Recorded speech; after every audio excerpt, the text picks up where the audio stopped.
ప్రియమైన స్నేహితులారా, యేసుక్రీస్తు వారి ఘనమైన నామములో మీకు నా వందనాలు తెలియజేస్తా ఉన్నాను.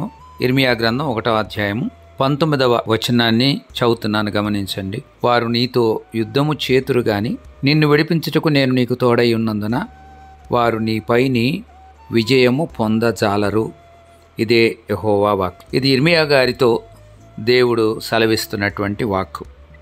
దేవుడు గర్భంలో ఉండగానే, గర్భంలో రూపింపబడక ముందే దేవుడు ఆయన్ని ఎరిగాను అన్న విషయాన్ని ఆయన ప్రస్తావిస్తూ ఉన్నాడు. నీవు గర్భంలో నుండి బయలుపడక ముందే నేను నిన్ను ప్రతిష్ఠించాను, జనములకు ప్రవక్తగా నియమించాను అని దేవుడు ఆయనతో చెబుతూ ఉన్నాడు.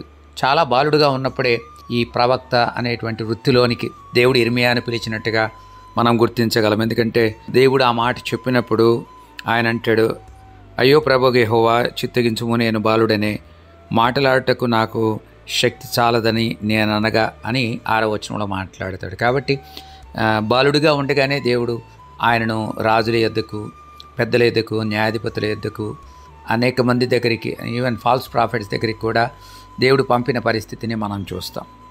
వీరందరూ ఇర్మియాతో యుద్ధం చేయడానికి కొరకు వచ్చిన పరిస్థితిని మనం గమనిస్తాం. అతను చంపడానికి కొరకు వాళ్ళు ప్రయత్నం చేసిన పరిస్థితిని కూడా మనం గమనిస్తాం. ఇర్మియాను బందీగృహంలో వేసిన పరిస్థితిని, అలాగే బురదలోనికి దించినటువంటి పరిస్థితిని కూడా మనం గమనిస్తాం.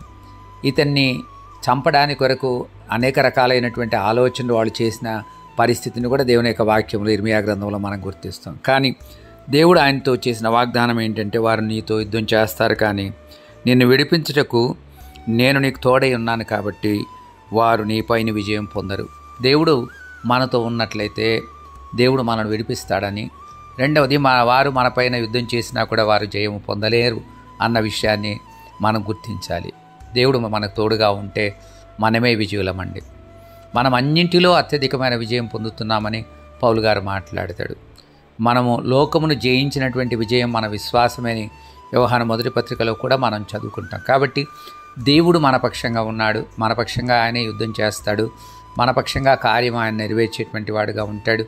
కాబట్టి శత్రువులు మనకు ఉండవచ్చు.